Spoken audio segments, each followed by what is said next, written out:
Selamat pagi, selamat malam, dan selamat siang untuk kita semua. Saya Ahmadi Jeffrey, saya dari Software Engineering, dari Politeknik BPI. Nah, saya sini akan menjelaskan secara singkat dan secara simpel tentang apa itu memori di komputer. Nah, jadi memori itu emang salah satu komponen yang paling penting yang ada dalam komputer ya. Nah, kenapa paling penting? Karena memori itu kayak otak kita, cuman dia itu nge-sorting data. Jadi gunanya memori itu nge-storing dan nge-sorting data. Jadi dia menyimpan dan mengolah data. Itu inti dari memori. Nah, jadi memori ini ada dua tipe. Yang pertama adalah memori primary dan memori secondary. Nah, memori primary itu adalah memori utama atau tempat utama yang digunakan oleh sistem untuk menyimpan data-data kita. Nah, jadi misalkan contohnya itu kayak RAM dan ROM. Ini ya seperti kayak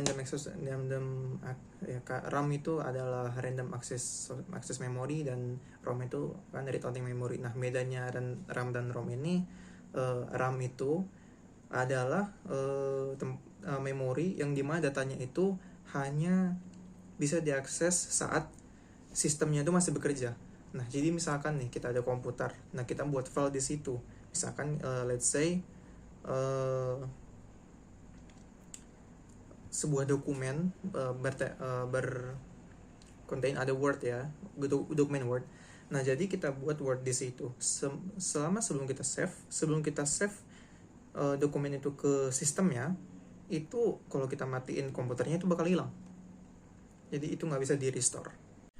Nah, jadi bedanya dengan ROM itu hanya bisa dibaca oleh sistem. Nah, masih dibaca oleh sistem itu, jadi data yang sudah disimpan ke dalam memori ini itu sudah dirubah menjadi bahasa binary, bahasa yang dipahami oleh sistem.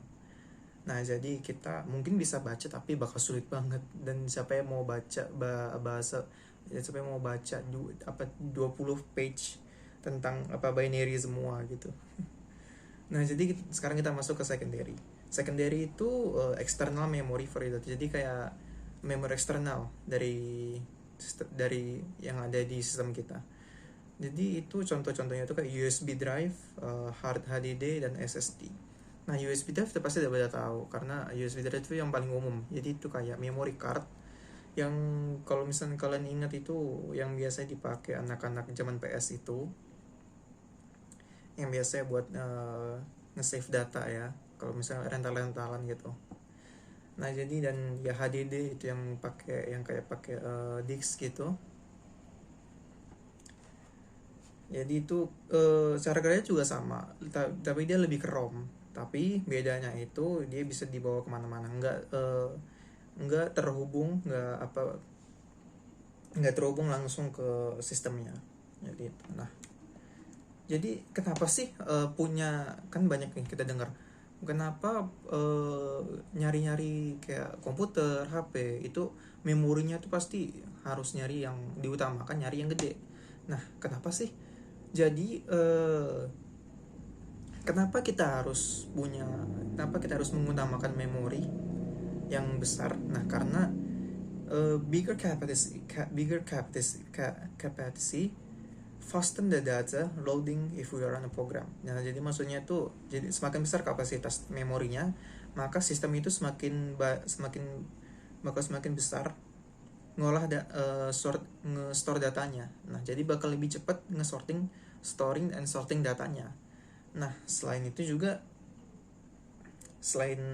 lebih cepat menjalankan program, kapasitas yang besar itu juga bisa, ya sesuai dengan namanya sih ya, makin besar kapasitas makin banyak data yang bisa kita sorting. Nah, jadi gitu, intinya seperti itu. Nah, cara kerjanya nge-sorting data itu gimana sih? Nah, sebenarnya sudah saya jelaskan, tapi saya jelaskan lagi mungkin ini sedikit lebih detail. Nah, jadi cara sistem itu storing and sorting data itu adalah dengan merubah data-data itu menjadi kode binary. Nah, jadi kode binary itu kan 0 dan 1 ya. Nah, jadi setiap data-data itu bakal dirubah jadi ke binary code, ke 0 dan 1. Nah, binary code ini, data yang sudah dirubah ke binary code ini bakal dimasukin ke memory cell. Nah, memory cell itu bisa nge-contain sekitar 1 byte. Nah, jadi 1 byte itu sekitar 8 bit.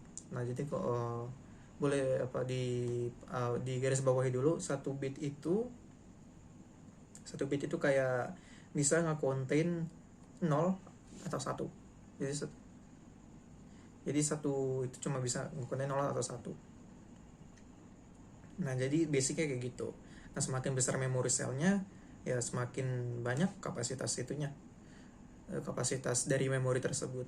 Nah, jadi gitu. Jadi itulah penjelasan singkat saya tentang memori. Saya mohon maaf bila ada salah kata, bila ada kata yang tidak mengenakan, saya mohon maaf. Bila ada salah penyebutan kalimat, bila ada salah dan penyebutan apapun yang saya sebutkan di video ini, saya mohon maaf. Kita bukan manusia, kita hanya manusia, kita tidak sempurna, pasti punya kesalahan. Nah, jadi selamat pagi, selamat siang, selamat malam semua. Terima kasih sudah menonton dan sampai jumpa di lain waktu.